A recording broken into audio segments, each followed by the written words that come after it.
Quelles sont les plages ou tranches horaires dont nous parlons? De 6 à 10 heures du matin, de 6 à 10 heures du soir environ.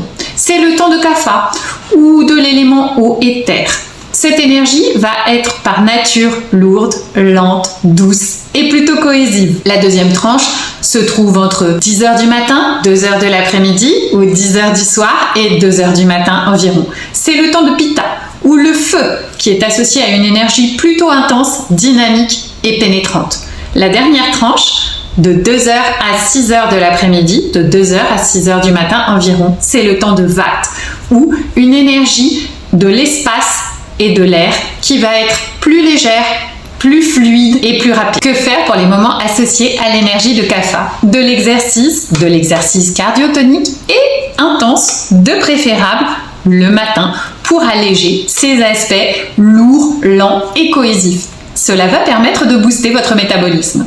Le soir, en particulier, apprendre à ralentir et se préparer au sommeil. L'exercice trop intense est à éviter car à ce moment-là, il empêchera un sommeil de qualité. Le moment de Pitta, il est plus propice à l'action et aussi au repas le plus important de la journée. La digestion est alors à son stade optimal. La nuit, c'est le moment du repos profond et des actions inconscientes.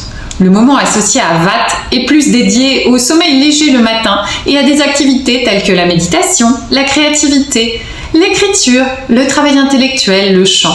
Le soir, il est plutôt favorable à tout élément de sociabilisation avec les autres, toutes les réunions et tout ce genre de choses. La digestion est un autre aspect central de l'Ayurveda. Le petit déjeuner et le dîner se font idéalement pendant des moments de prédominance Kapha, donc eau et terre, et se doivent donc d'être légers en quantité et en qualité, car la digestion prend des propriétés lentes et naturellement ralenti. Le dîner est préférablement pris 2 à 3 heures avant le coucher pour éviter que la nourriture ne stagne dans le système digestif. Le déjeuner, lui, en revanche, se situe dans l'idéal entre midi et 13h30 au moment où la capacité digestive est la plus importante. Le repas devrait d'ailleurs se composer des 6 goûts naturels que l'on retrouve dans la nature. La qualité du sommeil est elle aussi essentielle et mérite d'être alignée sur l'énergie des éléments.